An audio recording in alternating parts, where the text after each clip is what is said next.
Hey lovelies, you're welcome to my YouTube channel. My name is Mary Samuel Matthew. It gives me so much joy to be able to share part of my motherhood story, how I became a mother, specifically my pregnancy experiences. Let's just get right in.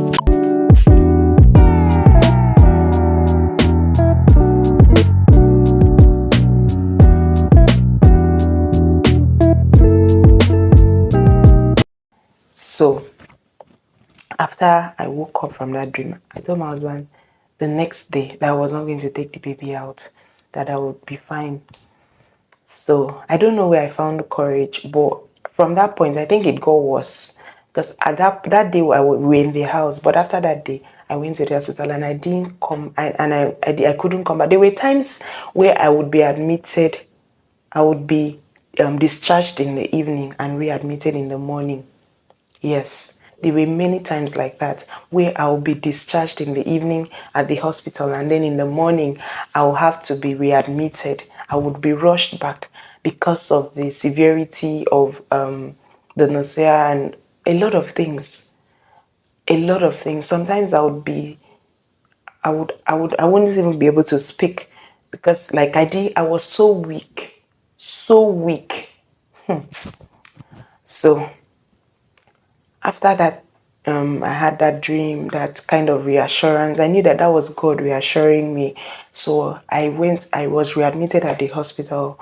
And one of those nights one of those mornings when I was just sleeping, and then I woke up and I saw the doctor with, consultants now, when they come with their students, medical students, kind of using it to do classes.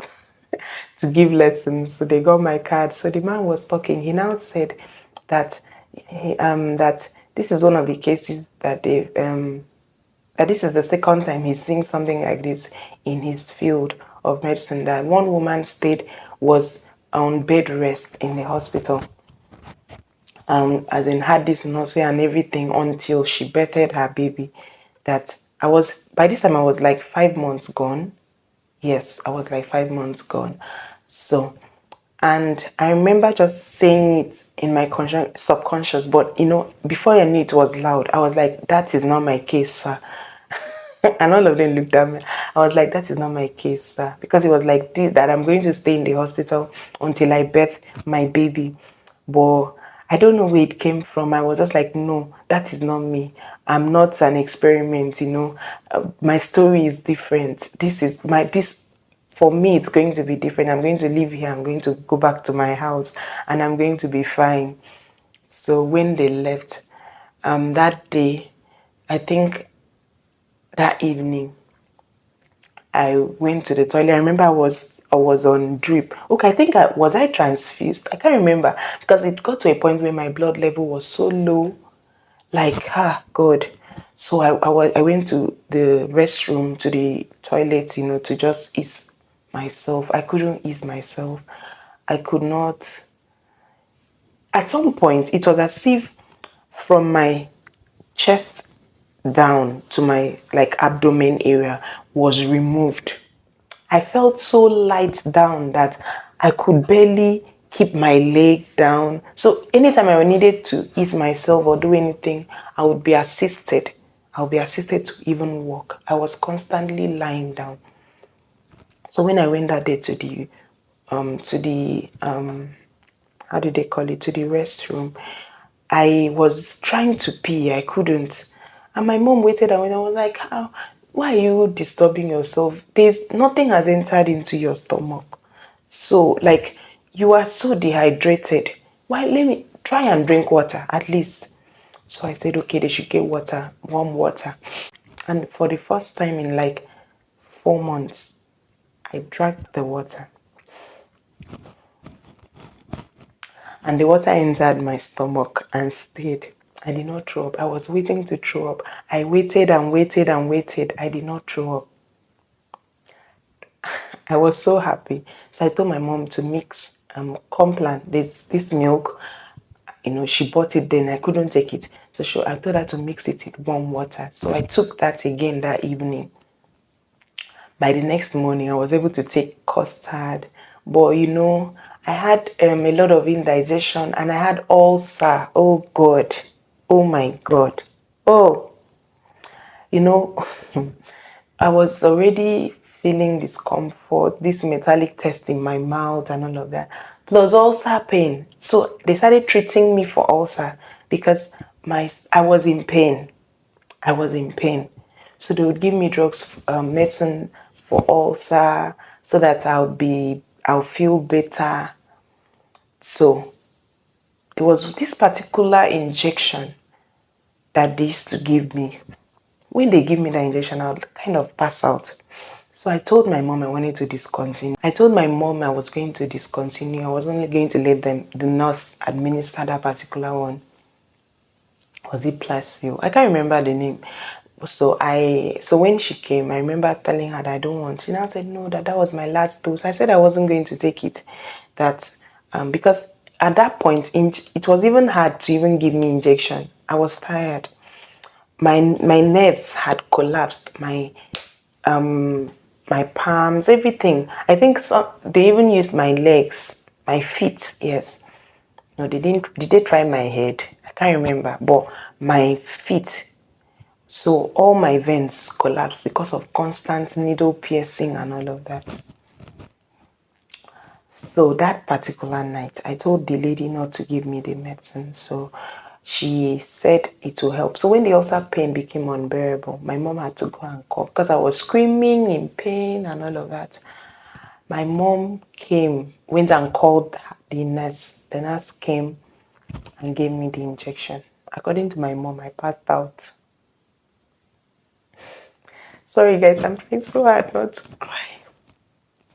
I'm trying so hard not to break down. Please, please, please, just pardon me. So my mom said I passed out and she was worried. She started praying, called a few people to come around.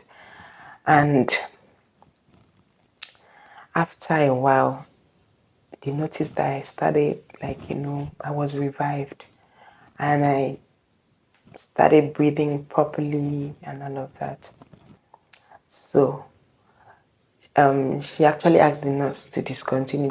Because they gave me the first dose. They were supposed to give me a second dose. She told the nurse she was not going to let them give me, no matter what was going to happen. I took all the oral. I started taking medicine orally.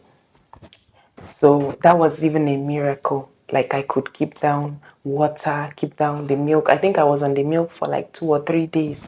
And then I started drinking custard. Yes. Started eating. And then I was fit to go back home. When I got back, okay, no, I went back to my mother's place. I didn't come back home. When I got back to my mom's place, I think that was during Christmas period. Like on Christmas Day, I got back the day before Christmas. Was I there? I think I was still in the hospital on Christmas Day. I can't remember. But it was during the pre-Christmas period. All the cooking that was done, I was just looking at it then I was thinking I'll be able to eat, but when I tried the food, so my doctor said that since I had been without food for 5 months, yes, 4 to 5 months, that sorry, this video is is getting longer. So he said that since I had been without food for a couple of months, that my stomach had a lot of readjusting to do, and that I was not going to take in too solid food. And anytime I tried to take something solid like rice, it was always a battle. It was as if my intestines were intertwined. So, we squeezed and all of that. So I had to even learn to, I'm sorry to say this, to even go to toilets, like to excrete, was a hassle.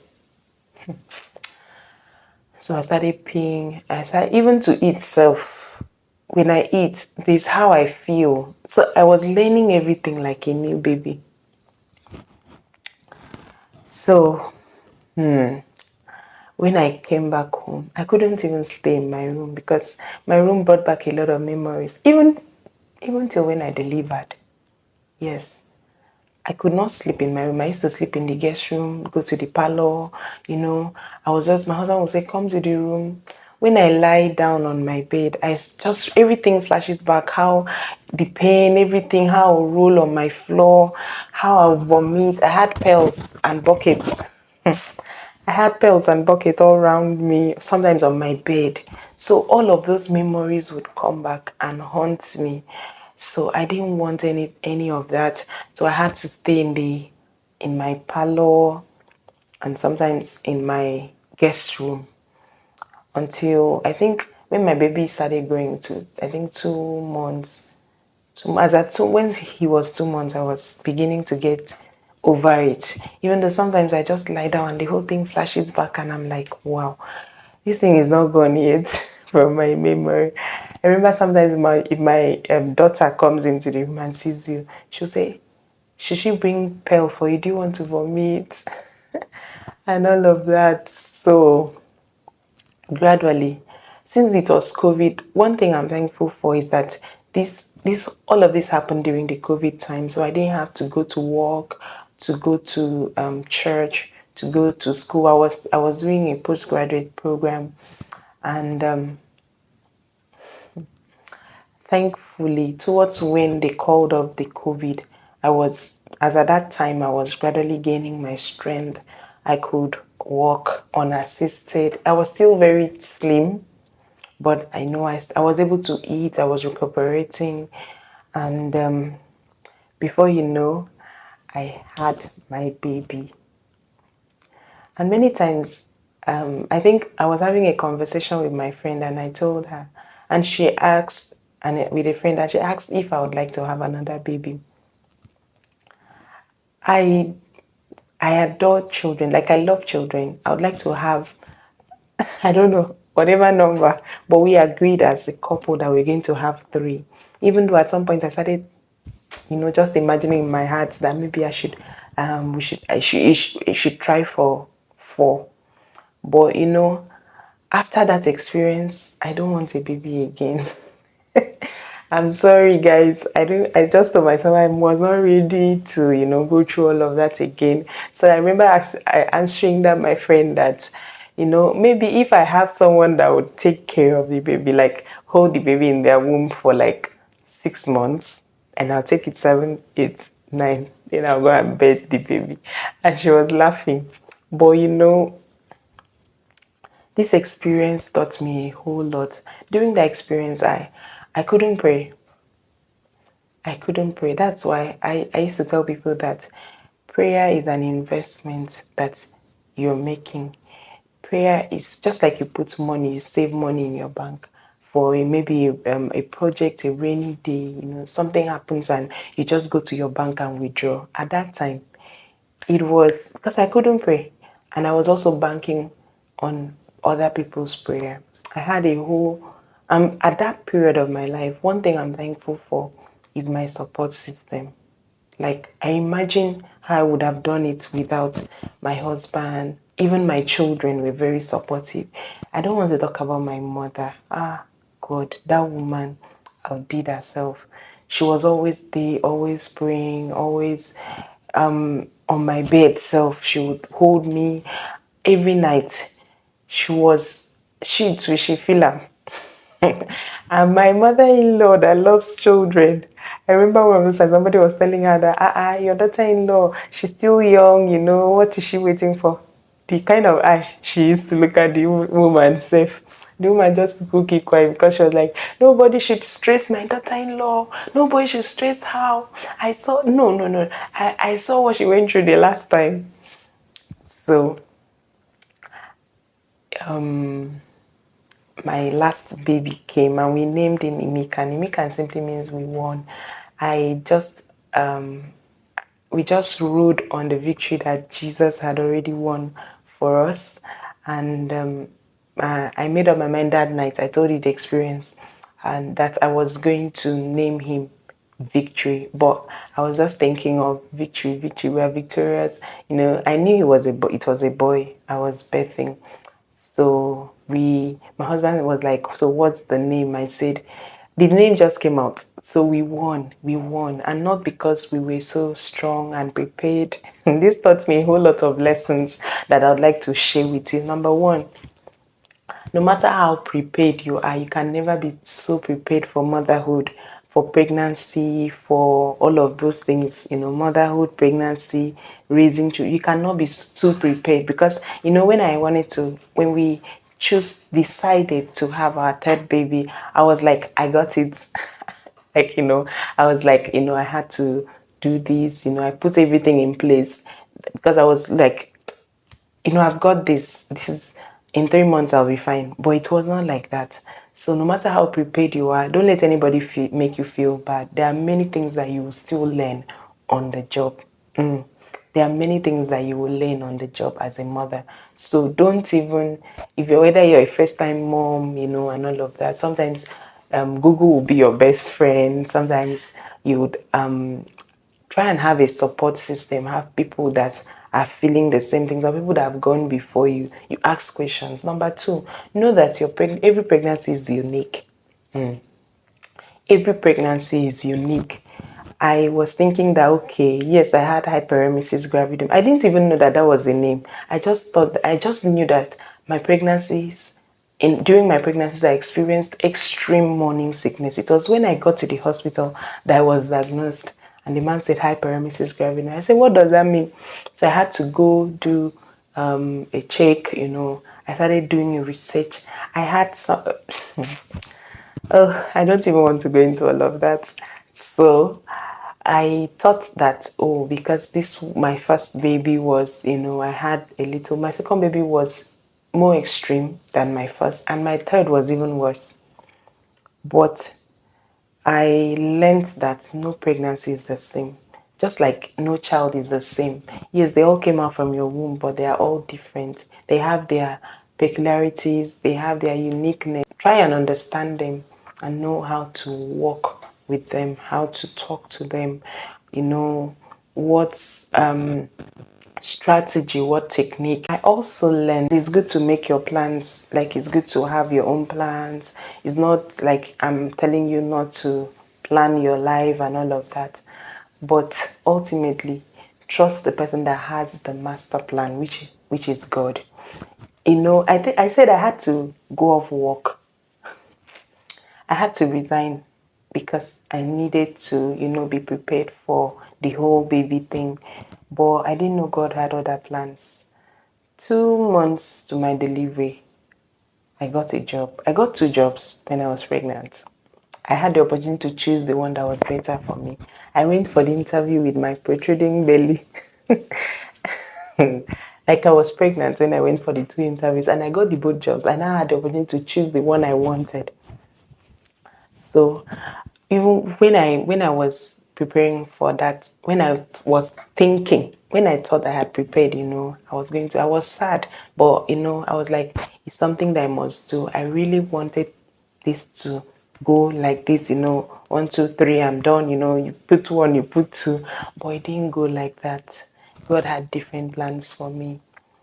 And one other lesson I would like to draw from this whole experience is that this one is not even a lesson, it's a prayer. I'm praying for you that you will marry right. You will marry someone that will indeed be a support system, because I don't know how I would have done all of that without my husband's support. My husband was there. He was there. He was there. Yes, he was not carrying the baby. I was the one carrying the baby, even though sometimes they'll tell you that we are pregnant. My sister, that's in a scam. But he was there. He was spiritually available, emotionally available, and he was just there. So it was a little bit easier for me, when I think about that, I can lean on someone that you marry right, because it would have been tougher for me if I did not have someone that was very understanding. That is something that I'm really, really grateful for. So my baby came, Inikan came, we won. Sometimes I just look at him and I'm like, wow, I wouldn't have had it any other way. when you see my baby, when I look at him, I understand why I had to go through all of that. Seriously, like it's worth it. He is worth it. He's worth it. Super active, very lively, smart, in a class of his own. So sometimes I just look at him and I marvel at how faithful God can be, how, like, what I did to deserve someone like that. So every time his birthday pops up, a notification, maybe it's a Facebook notification or whatever, I just remember, like, the feeling just comes back, like that God saved me, God came through, God gave us victory. I would have lost my life, I would have been dead and gone, but God said no, mercy said no. So I don't know if there are, I know that there are people also, maybe you're watching me and this is your experience. I want to tell you that there is light at the end of the tunnel. You will not lose your baby. You will not lose your life breathing another life. No, that is not God's will for your life. And no matter how extreme the morning sickness is, God is going to come through for you. I speak like someone that has been there. When I got better, it was that scripture that says that you brought me out of the miry clay and placed my feet on a rock to stand. That was my experience. It was like I was brought out from a dunghill, like a dungeon, like a pit. And then I was now placed on a hill. That was my experience. So I believe strongly in my spirit that you will not just watch this video, this testimony, and not be positively affected, that my story will inspire you and tell you that there is hope, that God is with you, God has not left you, God will come through. Your own may not be pregnancy, your own may be something else that you are struggling with, maybe an ailment, it just may be something that you can't figure out, or something you thought you were very prepared for, but you are shocked now that you were not. God is going to come through for you. I speak to everyone that is watching me and desiring that they would have a victorious end in whatever it is they are going through. Lord, I use myself as a point of contact. Sometimes you take us through these things because you want us to come out and be able to encourage other people. So I use myself as a point of contact, and I declare over every life that anyone that is watching me and saying, God, when will this end? God, how am I going to come out of this? Lord, I pray that you will bring them victory in the name of Jesus. Lord, I pray for every viewer, everyone that is watching this video and desiring victory in whatever capacity, in whatever area of their lives. Lord, I'm praying and I'm believing you that you will bring them out, that they will become victorious in the mighty name of Jesus. Thank you very much for watching this video. Please like, share, comment, and subscribe to my channel. It's been a pleasure doing this video, and I've had a beautiful time. I hope you do too. So I'll see you in my next one. Have a beautiful, beautiful day. Bye.